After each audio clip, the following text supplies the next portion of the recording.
They must be destroyed on sight podcast. Oh wait, Something like sorry. that. Wrong channel.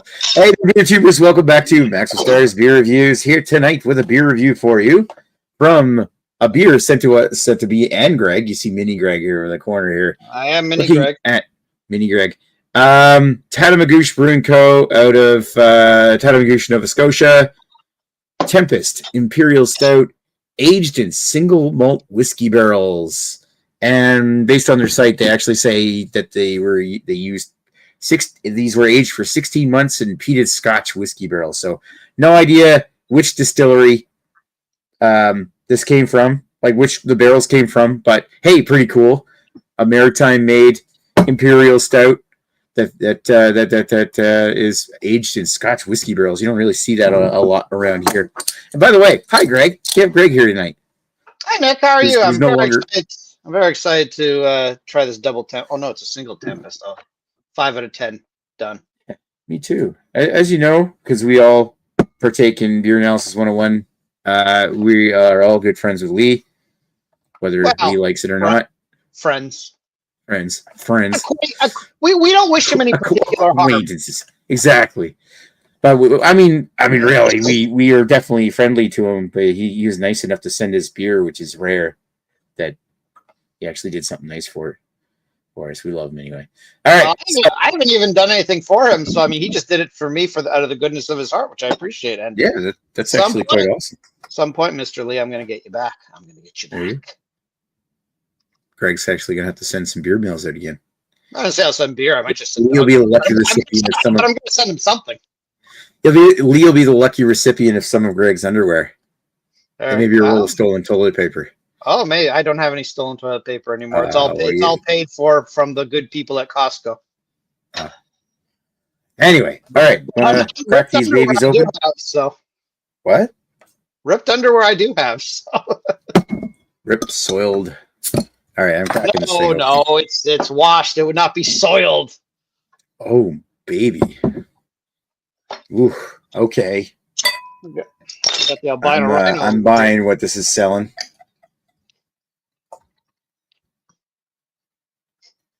I mean, it certainly smells like a barrel-aged stout of some sort. God damn, look at that baby. I'm not getting much in the way of peat off the nose. But... Yeah, I'm not. The aroma, like out of the bottle, I'm getting like raisins, dark chocolate, maybe something, a little hint of tannicness. Yeah, there's definitely a sweetness to it I'm smelling. I'm not going to be as specific as you are, but I'll just say, yeah, probably. Tannicness goes away. Sniffing the beer itself, all I'm getting is like cocoa nibs and a bit of coffee and some bourbony notes, but I'm not really getting peat. I've been getting like raisin fruits, like raisin and dates and all that type of shit. So I don't know. Yeah. So it's definitely sweet smelling though I'm not getting chocolate off of it personally. But like cocoa nibs and dusty cocoa, like a very light chocolate note. I don't know if I've. But yeah, like raisins. A cocoa nib. It was the last time you had a cocoa nib, Greg. Probably. I don't know if I've ever had a cocoa nib. We've had cocoa nibs in beer.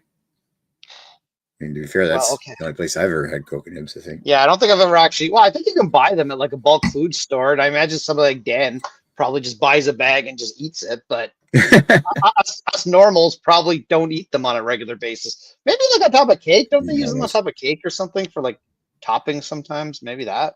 Maybe. Yeah, it smells good. That's like, it smells chewy. I'm getting like more pronounced coffee note coming out. Sorry, go ahead, Greg. It smells thick. It smells thick. Yeah. Like it's going to coat your throat. Tick. It smells tick pie. Can we stop jacking each other off and drink this thing? Sure. Cheers. Cheers. Down the hatch. Yeah, that's thick. That is real thick. That's good. That's coating my mouth. Slight boozy astringency coming up out of the back. Just a little warming. Very thick and raisiny and chocolatey and little bits of vanilla and oak tannins. It's a whack load of licorice in this. Yeah, licorice too. Like that black licorice. Like the bitter blackness. Resiny. Yeah. I am getting the peat. I am getting the peat on the taste though. It's not super strong, but it is. It is there. It's like it's not like a real kick you in the face Lefroy quarter cask or something like that, but it is sort of more of a I almost wonder if it was like a more of a either assuming they were even first use barrels. We don't know that, but I'm assuming maybe it was a little bit of a weaker peated Scotch. Yeah, I mean they aged this for 16 months in peated Scotch barrels. I would have expected to get way more of those peated like medicinal flavors. And yeah, I do get them here, but I don't know. It's still thickened up pretty nicely. But I've had. Sorry, go ahead. I was just gonna say, in terms of the thickness, it's not thin. I wouldn't say it's thick either. It's definitely not as thick as the Bring Out Your Dead I had on the show a few days ago. That one coated your throat a lot more than this one. This one does have a bit of a wateriness to it in the middle. I wouldn't say it's thin or anything like that. So relax, Paul. It's okay. But Imperial Stout Savant. Well, only because I've had 2 of them in the last week, like a fucking Louis the 14th character over there. But it's not. Perhaps it just coats your throat better than it coats my throat. Sticky lips too. We all. I know. I like it. It's pretty thick. I've had thicker. Mine are sticky lips. I wouldn't call it thin. No, I would not call it thin either. I'm getting more of that medicinal peaty note coming out of the back of the palate. I do think you'll notice that more as it warms, which we're probably not going to have time to sit here for half an hour and let it warm. But yeah, exactly. Considering we got a podcast here in a little bit, if you're coming.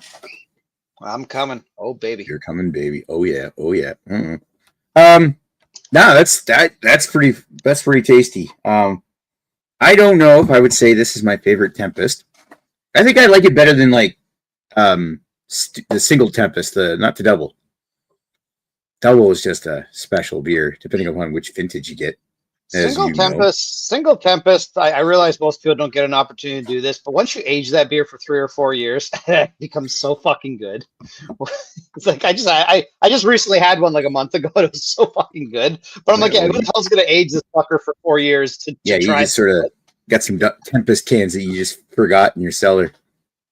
Oh, I know they're there, and I just pop one out every year or so, and they just age beautiful. I'm still trying to find a limit to how long they age, but I've got about 5 years, and they maybe drop off a touch, but that's pretty good. But yeah, I mean, Double Tempest I find hits its mark around 3 years, and then it goes. But anyway, we're not talking about that. But yeah, this is good.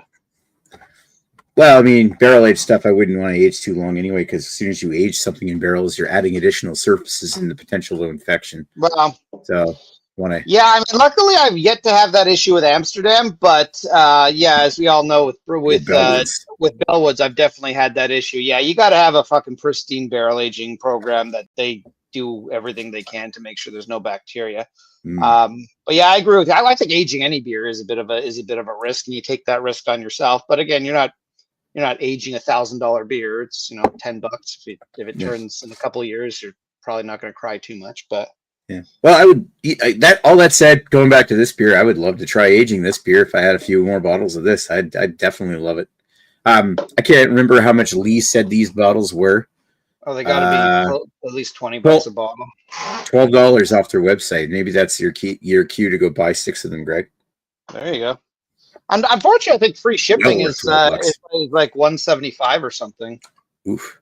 So you got to buy quite a few of them to get up there. But I have put an order at Tatamagouche. I think they had a lower threshold before. I think it was $100.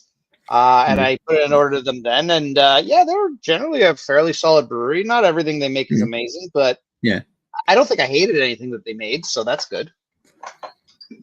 Yeah, they have another barrel aged Imperial Stout as well. It's only 9.9%, so it's not really a true Imperial Stout. Oh, that's like a baby stout.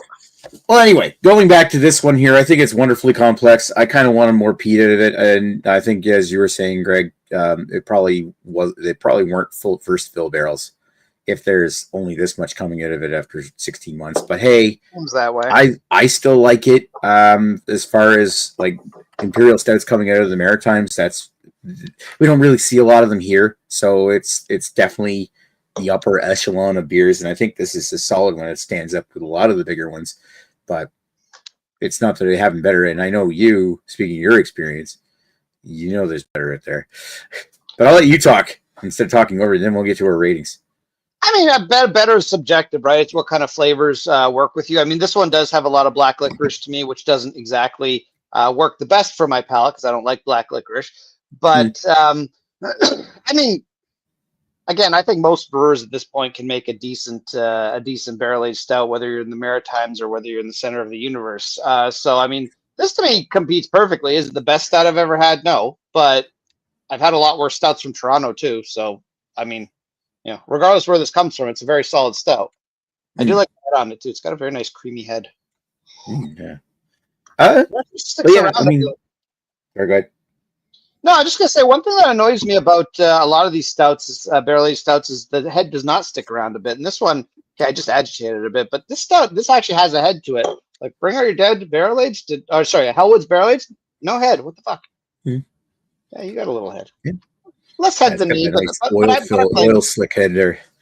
Yeah, like you were saying, it's definitely solid stout. Is there better when, like, yeah. Totally forgot what you were saying. Anyway, what would I give this for a rating? I'm gonna give this a 4.5 out of 5. 4.5 out of 5. I'm debating. I'm fluctuating between an 8.5 or a 9, so a 4.25 on your scale, or a 4.5. So I'm gonna go right in the middle. I'm gonna give it a 4.75 out of 5. It doesn't quite have the flavors. Did I say 4.75? No, 4. Okay, I can't do the math on that. That's 4.37. Is that 4.37 out of 5?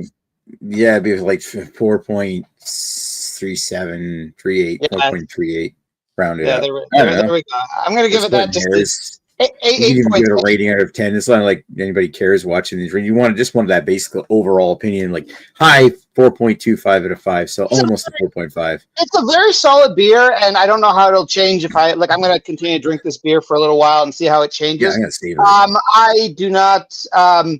It's a little bit too much licorice and a little bit too thin for me to go quite for the 9, because I gave the Hellwoods a 9, so I'm comparing it to that. And that's just a little bit better than this, even though it also has its own problems. This one is not sweet like that, so I give props to that. So that's actually a great thing about this. But